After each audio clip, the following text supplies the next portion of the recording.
A household freezer sits at around 0 degrees Celsius. Now, imagine stepping outside into a world dozens of degrees colder, freezing wind, winter that lasts for months, and you have no house, no heating, no synthetic jacket, no electricity, just animal skins, stone tools, fire, and your own body. 30,000 years ago, humans lived across some of the coldest environments on Earth. They weren't covered in thick fur. They didn't have the body of a polar bear or the insulation of an Arctic fox. They were the same vulnerable, mostly hairless primates we are today. So how did they survive? Not through one miraculous invention, through a chain of brutally practical decisions, turning animal skins into fitted clothing, burning fat when wood ran out, forming an alliance with wolves, and slowly evolving bodies built to hold on to heat.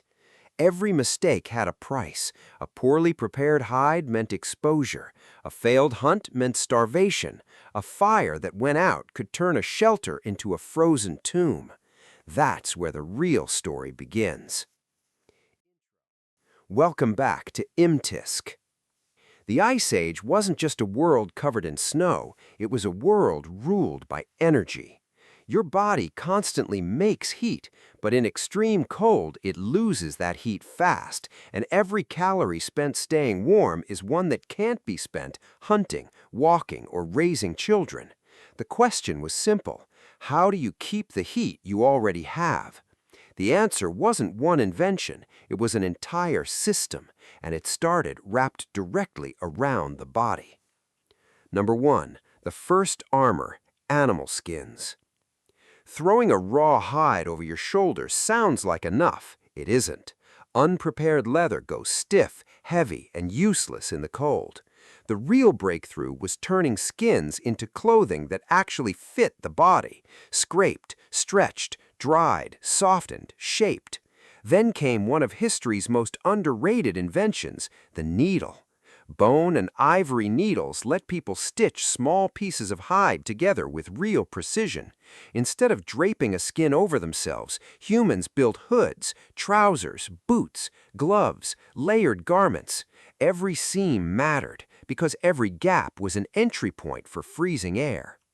Animal fat did double duty too: fuel, food, even a rough waterproofing agent, which meant the animals they hunted weren't just meat, they were walking survival kits. Meat for calories, fat for energy, bones for tools, sinew for cordage, hides for the one barrier between skin and the Ice Age. But clothing alone couldn't solve everything. Another creature was following the same herds, and humans were about to do something extraordinary with it. The enemy that became an ally. Picture following a wolf pack across frozen ground.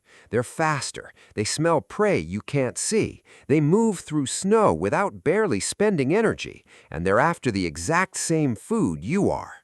For thousands of years, humans and wolves competed over the same carcasses, but something shifted around human camps.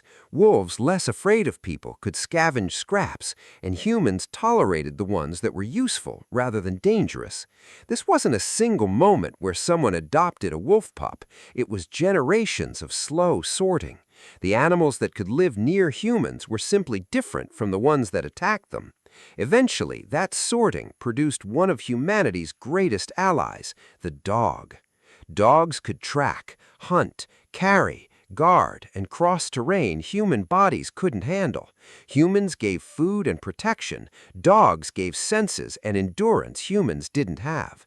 It was a trade that reshaped both species. The Ice Age didn't just teach humans to fight nature, it taught them to cooperate with another predator. But even the best clothing and the best hunting partner meant nothing if the human body itself couldn't generate enough heat. Number 3, your body's secret heater. Most people think of fat as pure storage, but there's a second kind, brown fat, packed with mitochondria, the cellular structures that convert energy into usable heat. Instead of storing energy, brown fat burns it directly to warm the body. We still carry this system today, most actively in infancy.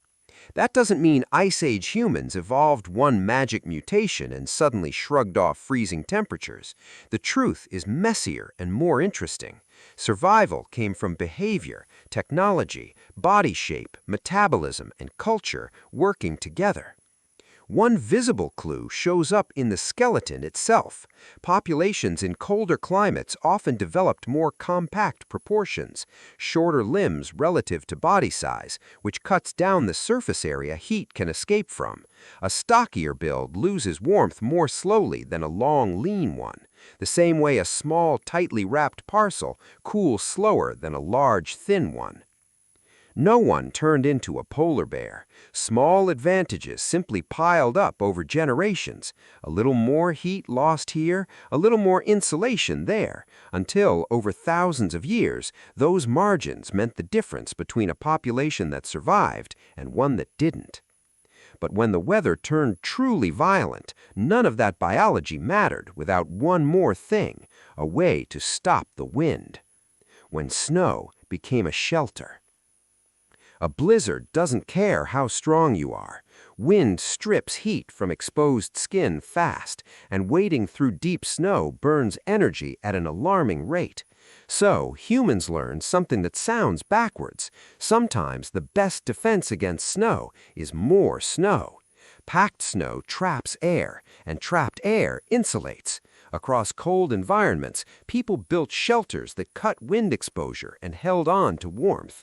Dugout spaces, walled enclosures, insulating layers piled against the elements. Inside a well-built shelter, the outside world could be brutally cold, while a small enclosed space held the heat of bodies and fire. The goal was never to warm the whole landscape. It was to carve out one tiny pocket of survivable temperature. That idea hasn't changed. We don't heat the planet, we heat the room around us. Ice Age humans figured out the same principle with almost nothing. But even the best shelter is useless without fuel, and in parts of the Ice Age, ordinary firewood simply wasn't there. Number 5. The fire that kept them alive. Fire wasn't just warmth, it was a multiplier. It cooked food into easier calories, lit the dark, guarded camps, and turned a shelter into a livable space.